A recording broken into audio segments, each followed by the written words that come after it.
Billy Bixby was rather surprised when he woke up one morning and found a dragon in his room. It was a small dragon, about the size of a kitten. The dragon wagged its tail happily when Billy patted its head. Billy went downstairs to tell his mother. "There's no such thing as a dragon," said Billy's mother, and she said it like she meant it. Billy went back to his room and began to dress. The dragon came close to Billy and wagged its tail, but Billy didn't pat it. If there's no such thing as something, it's silly to pat it on the head.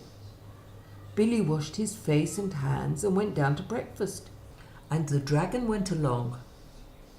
It was bigger now, almost the size of a dog. Billy sat down at the table. The dragon sat on the table. This sort of thing was not usually permitted, but there wasn't much Billy's mother could do about it.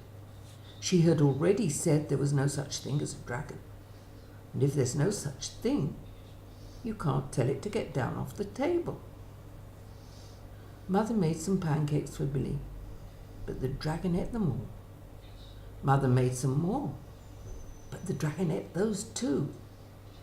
Mother kept making pancakes until she ran out of batter. Billy only got one of them, but he said that's all he really wanted anyway. Billy went upstairs to brush his teeth. Mother started clearing the table.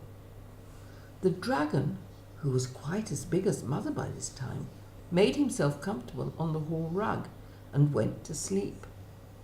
By the time Billy came back downstairs, the dragon had grown so much he filled the hall. Billy had to go around by way of the living room to get to where his mother was. "I didn't know dragons grew so fast," said Billy. "There's no such thing as a dragon," said Mother firmly. Cleaning the downstairs took Mother all morning. What with a dragon in the way and having to climb in and out of windows to get from room to room.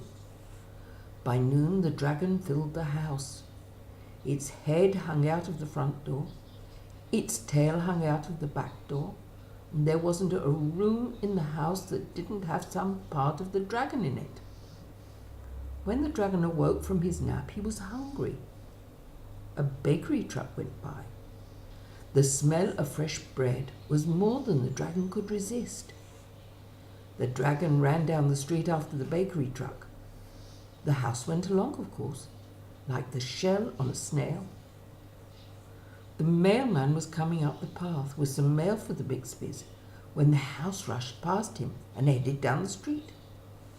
He chased the Bixby's house for a few blocks, but he couldn't catch it. When Mr. Bixby came home for lunch, the first thing he noticed was that the house was gone.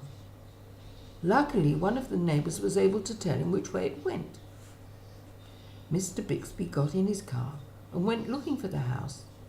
He studied all the houses as he drove along. Finally, he saw one that looked familiar. Billy and Mrs. Bixby were waving from an upstairs window. Mr. Bixby climbed over the dragon's head onto the porch roof and through the upstairs window. "How did this happen?" Mr. Bixby asked.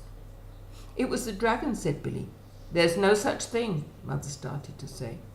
"There is a dragon," Billy insisted. "A very big dragon." And Billy patted the dragon on the head. The dragon wagged its tail happily. Then, even faster than it had grown, the dragon started getting smaller. Soon it was kitten size again. "I don't mind dragons this size," said Mother. "Why did it have to grow so big?" "I'm not sure," said Billy, "but I think it just wanted to be noticed."